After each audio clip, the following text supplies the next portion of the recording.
Birthday to you again. Happy birthday to you. Happy birthday. Happy birthday to you. Happy birthday, dear friends. Happy birthday to you. Okay, after that, we will blow a birthday cake. Ano ba? Blow the candle or that pray or that?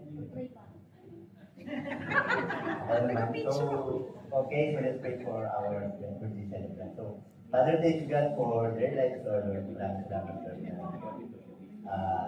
Until now, Lord, they are still up for with your word, Lord. Father, we wanna pray, Lord, for na mag-speak ka sa kanila, Lord.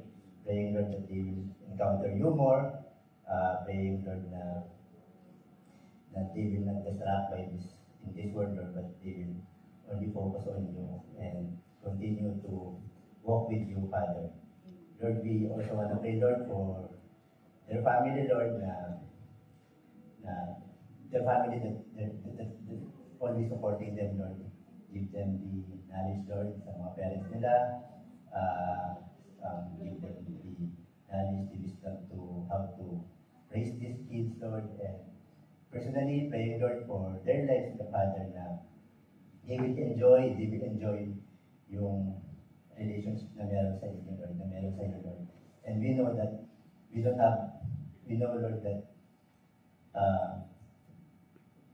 na pag nasa puso namin na si Jesus Christ, Lord, we will enjoy this life, Lord. And always remind us yung purpose namin, Lord, in this world, Lord, is helping you, Lord, helping your agenda and helping your kingdom, Lord, to send more souls and to send more people in you, Lord. Father, thank you, Lord, for their lives, Lord. May you give them a lot of birthdays, Lord, and praying, Lord, na bigyan po ng good health, Lord, sila, Lord, and remove yung mga nararamdaman nila sa katawan nila, Lord, and continue to give them wisdom, Lord, and praying, Lord, na mag-listen sila, they will listen to you more, and this is our prayer for them, in Jesus' name, amen. To you, happy birthday to you,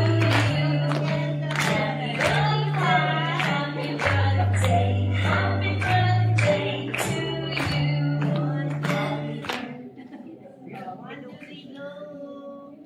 Blow.